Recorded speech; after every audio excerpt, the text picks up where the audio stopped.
when I usually say that you should always be true to what you want deep inside. And I often have to add that does not imply selfishness, being selfish, because what I want deep down is sometimes not only related to my sort of physical fulfillment of pleasure.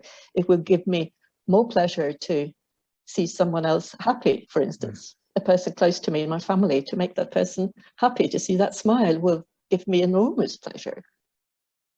More so than if I'd, say, eaten the ice cream myself, and if I give it to that person instead. Okay, I don't get the sensations of tasting the ice cream, but I get the sensations of feeling the joy of that person. So it's not as simplistic as only pursuing your physical pleasures. What do you think about, because you can imagine, you could use an extreme scenario of let's say, Adolf Hitler, but you can obviously go less extreme than that, but of people that go through a similar process in their minds and they think, I figured out what I value. I've run the calculations. I believe this is going to help not only me, but this is going to help the world, right? And again, let's take this extreme example of Hitler, who was obviously, in a horrifying way, but has this belief of, I've gone through this process and now I'm acting upon it and I'm doing the right thing. How do you reconcile that? How do you account for that? Because I think there's a lot of people who could think, well, I'm doing what you're saying. I'm being true to my values and I'm acting upon that. What are they missing there? What's missed? What's the step in the process that's not being taken?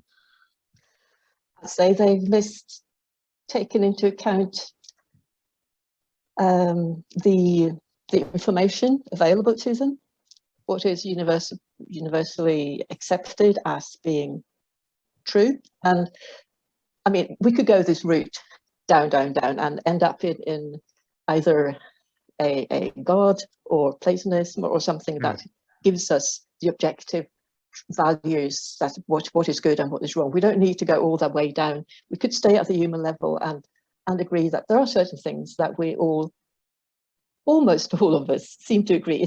It's not a good thing to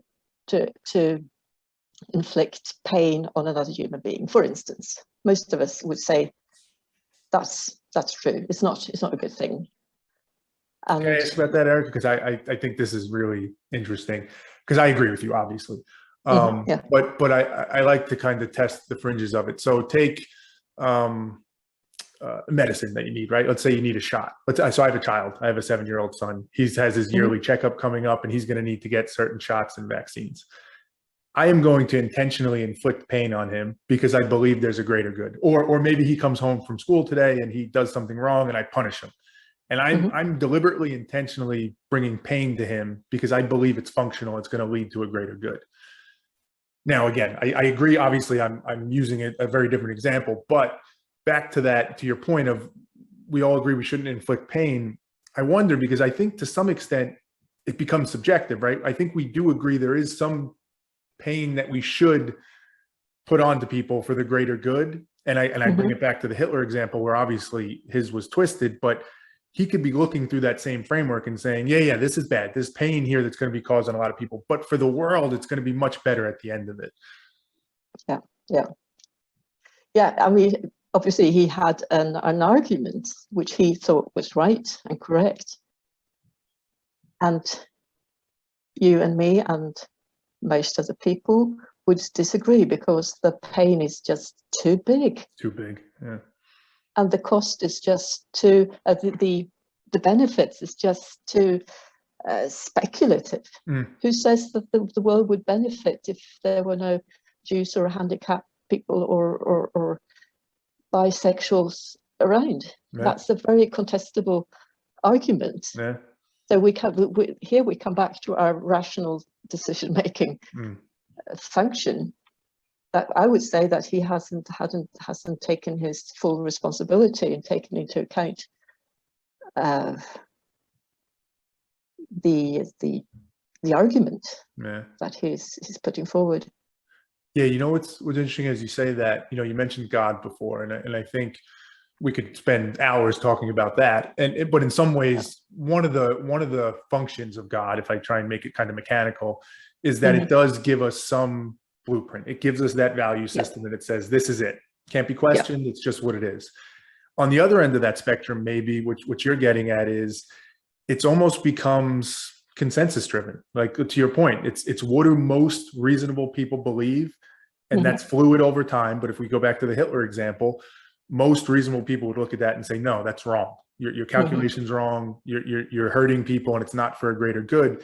And although there's no true objective way to prove that out, we just have to trust in society as a whole that if this is what we believe, then that becomes the value that we need to live by. Do you think that's a fair argument? Yeah, I do. I mean, I don't think we should be surprised that most religions have commandments or rules or values that are in alignment with what most people believe is right or wrong. That's the mechanism. That's a natural thing, because the religion has come out of our history, and it's this way of codifying. I mean, myths and so on are a way of codifying what is generally believed.